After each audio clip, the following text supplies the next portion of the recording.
Hello friends, कैसे हैं आप सब। आई होप आप सब अच्छे होंगे। मैं आपकी एसएसटी की टीचर सरिता यादव। सो फ्रेंड्स, आज हम सौरमंडल के बारे में पढ़ेंगे। सौरमंडल की थोड़ी सी हम डीप में पढ़ेंगे आज। एक्चुअली मैंने इससे पहले 2 वीडियोस बनाई थी जो कि एनसीईआरटी के भूगोल 6 क्लास की भूगोल की बुक की जो फर्स्ट चैप्टर था उसके अंदर था। तो उसका जो फर्स्ट चैप्टर था वो सौरमंडल के ऊपर था और उसमें काफ़ी सारी चीज़ें थी। सो हम सौरमंडल को बहुत ज़्यादा डीप में नहीं पढ़ पाए थे, तो हम यहाँ पे मैं आपको बहुत डीप में पढ़ाने वाली हूँ। एंड कोई भी बच्चा अगर देख रहा है ये वीडियो तो प्लीज़ इसको पूरा देखिएगा, क्योंकि इसमें एक एक पॉइंट को मैं क्लियर कर दूँगी आपके। एंड फिर भी अगर आपको कोई भी प्रॉब्लम हो तो आप मुझे कमेंट सेक्शन पे लिख सकते हैं, ठीक है। सो अब हम अपनी वीडियो शुरू करते हैं। एंड फ्रेंड्स, ये आपसे रिक्वेस्ट है, अगर आपको मेरी वीडियो अच्छी लगे तो प्लीज़ इसको लाइक, सब्सक्राइब एंड शेयर भी करिएगा। सो फ्रेंड्स, अब चलते हैं अपने टॉपिक की तरफ, ठीक है। तो अब हम पढ़ रहे हैं यहाँ पे सौरमंडल के बारे में। सौरमंडल में बेसिकली सबसे इम्पॉर्टेंट होते हैं ग्रह। ग्रह के बारे में ही पढ़ा जाता है सौरमंडल में। तो हमारे एनसीईआरटी के अकॉर्डिंग या फिर वैसे भी हमारे पास 8 ग्रह होते हैं, ठीक है। 8 ग्रह होते हैं और ये 8 के 8 ग्रह सूर्य के चारों ओर चक्कर लगाते हैं, ठीक। अब ये सूर्य के चारों ओर चक्कर लगाते हैं तो हम सबसे पहले बेसिक चीज़ देख लेते हैं कि सूर्य से सबसे नज़दीक से दूर जाते हुए ग्रह के बारे में हम पढ़ेंगे सबसे पहले। तो वो कौन कौन से होते हैं? सबसे पहले बुध होता है, फिर शुक्र, पृथ्वी, मंगल, बृहस्पति, शनि, यूरेनस एंड नेपच्यून। मैं इसको एक बार इंग्लिश में भी रिपीट कर देती हूँ। Mercury, Venus, earth, Mars, Jupiter, Saturn, Uranus and Neptune, ठीक है फ्रेंड्स। इसके बाद अब आप देखेंगे आगे। हाँ, तो ये तो हो गया कि भाई सूर्य के सबसे नज़दीक से लेकर दूर तक जाते हुए ग्रह। उसके बाद अब हम देखते हैं कि सबसे बड़ा ग्रह कौन सा होता है। छोटे से बड़ा देखते हैं ना, तो हम सबसे बड़ा ग्रह देखेंगे तो सबसे बड़ा ग्रह होता है जुपिटर, जिसको बृहस्पति कहा जाता है। एंड सबसे छोटा ग्रह होता है मरकरी। बेसिकली ये क्वेश्चन पूछ लिए जाते हैं 1 मार्क्स के, और हमें नहीं क्वेश्चन पढ़ के लगता है कि हाँ यार हमने पढ़ा था, बट उसका आंसर याद नहीं आता।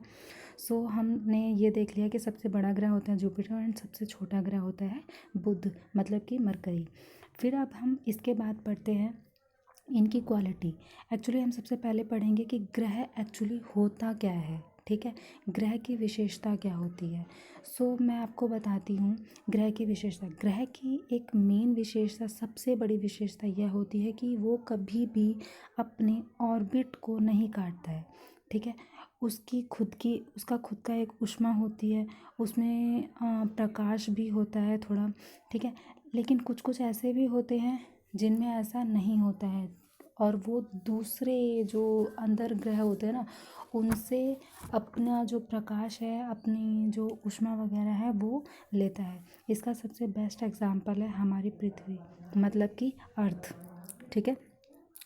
तो ये अर्थ जो है वो एक ऐसा ग्रह है जिसका खुद का उजाला नहीं है, खुद का कोई ऊष्मा नहीं है। ऊष्मा कहाँ से लेता है? ये सूर्य से लेती है, और उसके बाद जो इसके प्रकाश होता है वो भी सूर्य से ही आ जाता है, ठीक है। उसके बाद आगे पढ़ते हैं हम। ये आपको समझ में आ गया। अब इसके बाद हम 2006 की बात करते हैं। मैं एक चीज़ आपको बताना चाहती हूँ कि आपने पहले 2006 से पहले पढ़ा होगा प्लेटू के बारे में। तो प्लेटू आज से 2006 से पहले हमारे पास 9 ग्रह हुआ करते थे, लेकिन अब हमारे पास 8 ग्रह है। प्लेटू को क्यों निकाला गया? प्लेटू को इसलिए निकाला गया क्योंकि वो दूसरे के ऑर्बिट को काटता है। मीन्स कि वो नेपच्यून के ऑर्बिट को काट रहा था। यहाँ पे आप देख रहे होंगे, ये वाला पोर्शन आप देख रहे होंगे, ये जो नेपच्यून है ये नेपच्यून के ऑर्बिट को काटता है, ठीक है। मैं इसको यहाँ पे कर देती हूँ। चलिए, इसके बाद हम देखते हैं।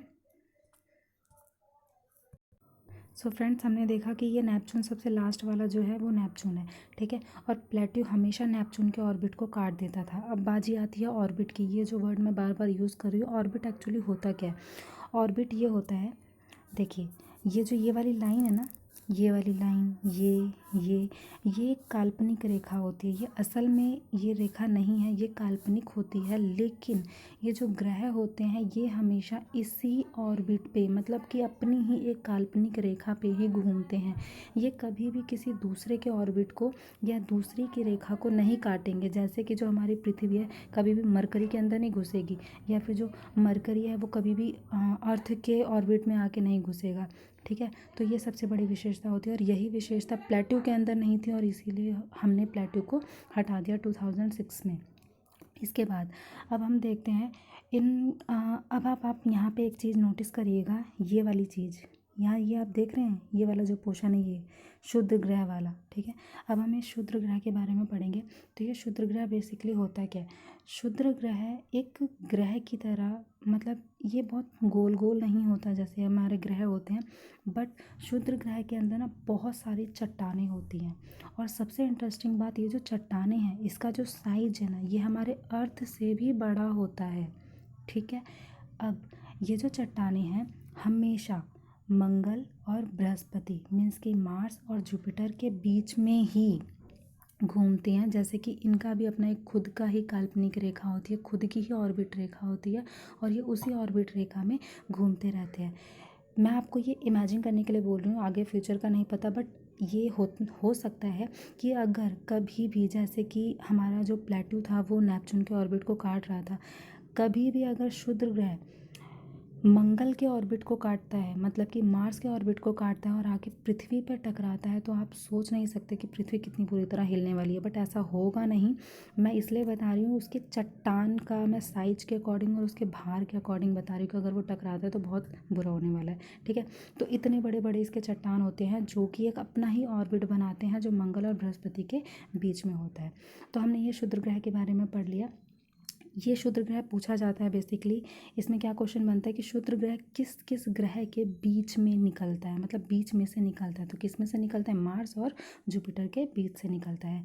इसके बाद अब हम देखते हैं, आठों ग्रह को हम दो पार्ट में डिवाइड करते हैं, ठीक है। एक तो होता है आंतरिक ग्रह, दूसरा होता है बाह्य ग्रह।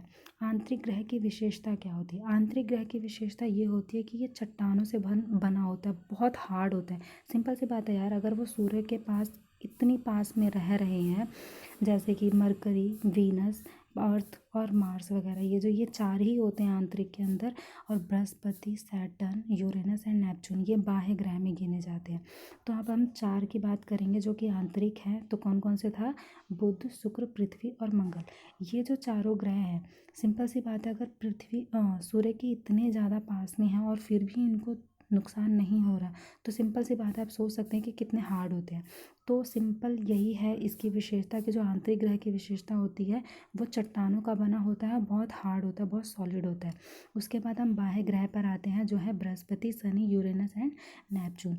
ये जो चार ग्रह होते हैं ये किस चीज़ के बने होते हैं? तो ये गैस और तरल पदार्थों के बने होते हैं, मतलब कि बहुत ज़्यादा सॉलिड नहीं होते हैं। और ये सूर्य से, जो लास्ट वाले जो सूर्य के चार ग्रह होते हैं ना, ये वो होते हैं। उसके बाद अब हम बात करते हैं एक इंटरेस्टिंग पॉइंट का, जो है ये छल्ला, ठीक। इस छल्ले को मैं बताती हूँ, मैं किस छल्ले की बात कर रही हूँ, मैं इस छल्ले की बात कर रही हूँ। ये जो आप यहाँ शनि में देख रहे हैं ये छल्ला, एक्चुअली फ्रेंड मैं अब इसमें ये भी बताऊंगी कि ये मैंने एनसीईआरटी की बुक में से ही जो पिक बनी हुई थी, ये उसी का स्क्रीनशॉट है, उसी में से मैं पढ़ा रही हूँ। और यहाँ पे थोड़ा सा मिसमैनेज किया हुआ है, क्योंकि जो छल्ला है असल में शनि के साथ साथ जुपिटर और जुपिटर के साथ साथ यूरेनस, तीनों ग्रहों पे ये छल्ले बनते हैं, ठीक है। तो ये आपको याद रखना पड़ेगा कि इन तीनों ग्रहों में छल्ले बनते हैं। अब इन छल्लों की विशेषता क्या होती है? ये छल्ले बेसिकली किसी पदार्थ के या किसी पत्थर के, चट्टान के नहीं बने होते हैं। ये छल्ले गैस के बने होते हैं, ठीक है, जो कि ग्रहों के चारों ओर घूमते रहते हैं। उसके बाद अब आपको ये छल्ले के बारे में पता चल गया है, ठीक। तो उसके बाद आते हैं हम, हाँ जी, सो फ्रेंड्स, तो हमने अब छल्लों के बारे में भी पढ़ लिया। अब हम इसके बाद आते हैं उपग्रह के बारे में।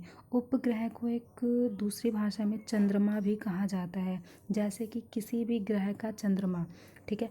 हम जैसे मैं सबसे पहले आपको ये बेस्ट एग्जांपल देती हूँ हमारी पृथ्वी का। हमारी पृथ्वी का एक चंद्रमा है जिसको हम चाँद कहते हैं, ठीक है।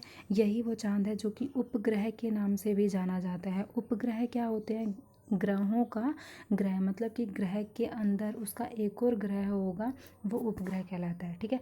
तो पृथ्वी का जैसे उपग्रह एक ही होता है। इसके बाद हमसे ये बेसिक क्वेश्चन पूछ लिया जाता है कि सबसे ज़्यादा उपग्रह किसके होते हैं? तो सबसे जो ज़्यादा उपग्रह होते हैं वो शनि के होते हैं, ठीक है। शनि में मतलब सैटर्न, लगभग 53 के अराउंड इसके होते हैं। ये फिक्स नहीं अभी तक कोई भी बता पाया है कि मतलब बिल्कुल करेक्ट कितने उपग्रह होते हैं या उसके कितने चंद्रमा है शनि के, ये कोई नहीं बता पाया, बट लगभग 53 के अराउंड होते हैं। उसके बाद अब हम पढ़ते हैं सबसे कम समय में घूर्णन करने वाला कौन सा उपग्रह होता है। अब आप पूछेंगे घूर्णन क्या होता है, तो घूर्णन वो होता है जो, जैसे एक तो ग्रह सूर्य के चारों ओर घूम रहा है, एक होता है ग्रह खुद ही अपने ही चारों ओर घूमता है। लाइक जैसे हम एक कॉइन को घुमाते हैं ना, हेड टेल आता है, तो वो अपने ही घूम जा रहा है ना, अपने ही घूमे जा रहा है, अपने ही चारों ओर घूमे जा रहा है, उसी को हम घूर्णन कहते हैं। उसी तरह जो हमारा ये ग्रह है वो भी सारे के सारे ग्रह अब सूर्य के आजू बाजू चक्कर लगाने के साथ साथ खुद भी अपने ही चारों ओर घूमते रहते हैं। ठीक है, आई होप आपको समझ में आ गया होगा जो मैं बोलना चाह रही हूँ। जो वो अपने ही चारों ओर घूमते रहते हैं ना, उसी को घूर्णन कहा जाता है। ये क्वेश्चन बहुत इंपॉर्टेंट है। ये क्वेश्चन बेसिकली पूछा भी जाता है कि सबसे कम समय कौन लेता है घूर्णन करने में। तो सबसे कम समय लेता है जुपिटर, जिसे हिंदी में बृहस्पति कहा जाता है। ठीक है, एक घूर्णन मैं बताती हूँ पृथ्वी, जो कि बहुत इम्पॉर्टेंट है, ये भी इम्पॉर्टेंट है, और बेसिकली आप जल्दी इसको एनालाइज कर लेंगे कि मैं क्या कहना चाहती हूँ। पृथ्वी अब घूर्णन करती है एक दिन में। जब भी जो हमारा रात और दिन होता है ना, तो वो एक दिन में हो जाता है। वो इसीलिए 24 आवर्स में होता है रात, और 12 आवर्स में होता है दिन, 12 आवर्स का होता है रात। तो वो जो 24 आवर्स में ये जो हमारी पृथ्वी है वो अपना घूर्णन कर लेती है। और सूर्य के चारों ओर घूमने में वो कितना टाइम लगाती है, तो वो होता है 365 डेज़। सो फ्रेंड्स, इतना ही है इसके बारे में। इससे एक्स्ट्रा कोई भी क्वेश्चन नहीं पूछा जा सकता है। और इसके अंदर भी आपको अगर कुछ भी प्रॉब्लम नज़र आती है या फिर आपको कुछ समझ में नहीं आ रहा है, कोई भी क्वेरी है, तो आप प्लीज़ इसको कमेंट में ज़रूर लिखिएगा। एंड आपको अच्छा लगा हो तो वो भी प्लीज़ कमेंट में लिखिएगा। एंड प्लीज़ इसको लाइक करिएगा, सब्सक्राइब करिएगा एंड शेयर भी करिएगा, एंड बेल आइकॉन दबा दीजिएगा, ताकि मैं और भी जो वीडियोज़ लेकर आऊँ वो आपके लिए बेनिफिशियल हो और आप उसको फटाक से देख सके। ठीक है, आज के लिए इतना ही। Tata, good bye.